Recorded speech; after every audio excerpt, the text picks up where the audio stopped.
If you drive a Toyota four-wheel drive vehicle, either off-road or in nasty weather, I have an easy upgrade for you today that could save you from costly damage. Chocolate milk! Best thing about it, this is very cheap and easy using just a handful of tools. We're doing an extended rear differential breather today, and this process is virtually the same on all Toyota rear axle four-wheel drive vehicles. Toyota pickups, Tacomas, 4Runners, FJ Cruisers, and Land Cruisers. I'm gonna cover the whole process on two of my personal vehicles, this 3rd gen Toyota Tacoma and my wife's 5th gen Toyota 4Runner. My name's Jason, and this is Jason Explains Things. You're watching an updated and corrected version of this DIY project. For the 4Runner, I originally showed installing the Diff breather in a dumb spot. I'm going to explain to you why it's a dumb spot and what I'm doing instead. Also, all updates are gonna be noted for you on screen, and I'm wearing this yellow t-shirt, so they're gonna be really easy to recognize.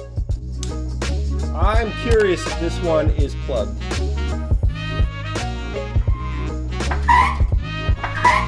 Looks good, guys. Why you might need a rear differential breather extension. So we're in the back of my Tacoma right now. We got the rear axle right here, and this little guy right there, that is your rear differential breather in its stock place. It's a one-way valve that allows air to escape the axle housing as it heats up, preventing pressure buildup. It's a little bit dirty under here, including the valve. It's kind of getting a little bit of dust and what have you, because I was just on the trail a couple weeks ago for the afternoon, and this is after washing it. So this can get clogged pretty quickly, and if it were to get clogged, then pressure could build up like I just said, and we could have oil leaking out of all of the seals and gaskets. If the breather got underwater and then rapidly cooled the differential, then that pressure could suck water in, causing oil contamination. A telltale sign of that is actually to have your oil look kind of like chocolate milk. It's not a good thing to happen. Contaminated oil obviously does not do its job very well, leading again to the possibility of costly repairs. Now, actually, about a couple months ago, I was a little concerned about this because I did a couple medium water crossings in this on a snow run that ended up having a bunch of runoff. This girl has such big bottles. Crazy. Woo! Yeah, we're fine. We're fine. We're good. This is great. Do it yourself. So when I serviced this Diff, I was pleasantly surprised that there was no contamination. It was just regular dirty oil. But again, I think I kind of got lucky, and this job is so inexpensive and easy that I think it's really, really good, cheap insurance. The solution, simply relocating your breather valve from the rear axle to a higher and more protected location. There are a bunch of companies selling a variety of different kits at a variety of prices, probably the most expensive one being from ARB. On the table next to me, we have everything we need to do 2 vehicles, and so essentially 2 kits. This is a much more simple and cost-effective kit compared to the ARB one or others, and I would love to hear your thoughts if you think this is gonna work as well as theirs down in the comments. So we have a differential breather vent. This one is from Dorman. You can also use a Toyota OEM breather if you wish. The Dorman is actually, some people say it's actually preferred because it lets air in and out, and the Toyota one only lets air out. So for normalizing pressures, this one might actually work better, but you can use either. We also have a Toyota Union, which is going to screw into the differential, and that's what we're gonna hook up our hose to. This is 8 feet of 5/16 inch fuel line, and this is gonna be long enough to relocate that breather valve from the axle to behind the driver's side tail light. The benefit of that is it's going to more than double our ground clearance from 19 inches on my Tacoma to over 40, and obviously tucked up back behind that tail light, it's gonna be much more protected from mud and other things. Update number 1, in the case of the 4Runner, how long the hose needs to be depends on where you want to mount the Diff breather. 8 feet will get you to a couple spots. A couple common ones are tucked in behind the fuel door, and then also kind of up high in the wheel well area here in the driver's side rear. After doing some research though, I've determined that the best place for me and for most people, and what I'm gonna recommend for you, is to mount it on the passenger side all the way in the front of the vehicle in the engine bay.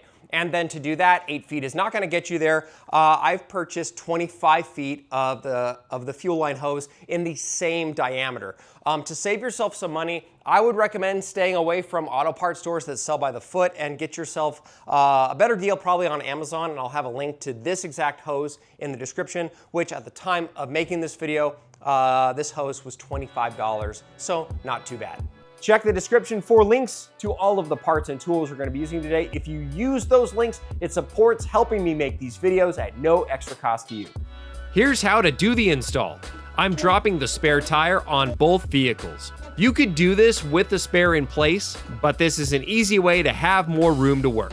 I can also film it way better for you guys that way. Clean the OEM Diff breather and the area around it with WD-40 and a rag. You don't want anything falling inside your axle when you remove the old breather. Take your time and be thorough. Remove the OEM breather. Both the Tacoma and the 4Runner used a 14mm wrench. 4Runner. I'm curious if this one is plugged. Both diff breathers look identical. The one on the Tacoma I think is working just fine. Yep. 4Runner. 4Runner 1 is indeed plugged. It's very good we're doing this. Install the new Toyota Union with Teflon tape. Thread it in by hand and then tighten it down with a wrench until it's flush with the axle. Do not over tighten. Snug plus a quarter turn is a great rule of thumb. Install the fuel line to the Union and secure with a hose clamp. I wanted to thank the first round of awesome folks for joining my brand new channel membership. Channel members get early access to new videos, shout outs and videos like these people on screen right now, and I'll probably be adding other perks in the future. So thank you so much for supporting my channel. Back to the install.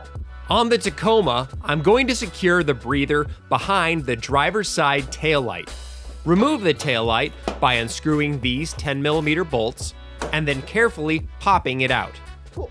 Run the breather line from the axle up along the frame to the area you're mounting the breather, securing it along the way with zip ties to existing wiring harnesses. Leave extra slack above the axle as you see here to allow it to droop and articulate. We'll test this later.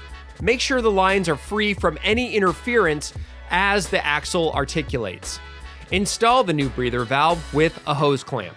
For the Tacoma, I used a 1/2-inch insulated cable clamp to secure it in this area. Originally on the 4Runner, I installed the diff breather through a grommet to this spot inside the cab. Immediately, commenters wisely voiced concern that this could lead to diff oil smells. It took 3 months, but while driving home from church in 90-degree heat, I could clearly smell it for the first time. I felt like an idiot. Took the original video down, and now you're watching the update. I removed the old hose and filled the grommet hole with RTV. I mounted the diff breather in this spot on the passenger side of the engine bay against the firewall, and then ran the hose back towards the rear axle. Be careful to keep the hose away from exhaust and suspension components, and make sure that the hose doesn't get pinched. Secure the hose with zip ties as you go to prevent the hose from getting out of position later on. At the very end of the run, leave a similar amount of slack to the wire loom that also travels from the cab to the axle. Before buttoning everything up, let's lift the rear of each vehicle and make sure there's sufficient slack in the line. Hey, if you enjoy this video or find it useful, do me a favor and give it a like and subscribe for more videos like this one. Axle at full droop, and we've still got plenty of slack. Looks good, guys.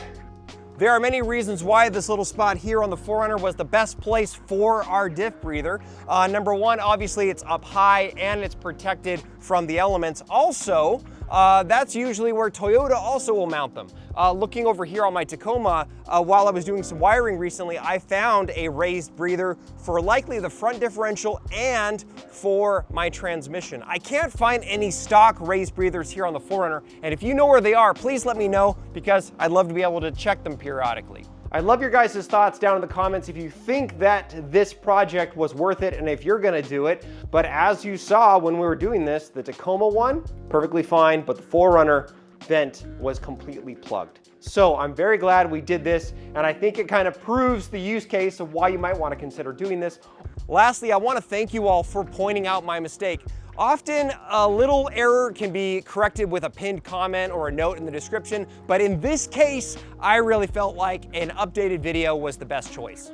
And stay tuned for another Toyota four-wheel drive air intake being raised project that you're gonna see here on the channel, hopefully very, very soon. The parts are right there. And that was an awesome Facebook Marketplace win, if I do say so myself. Yes, Past Jason, that snorkel video is cool. In fact, that video is out. It's right there. It looks pretty cool. All right, everybody, thank you so much for watching. Until next time, God bless all of you. Don't forget to do it yourself. And when you screw up, just own it. It's fun. Actually, it's not that fun.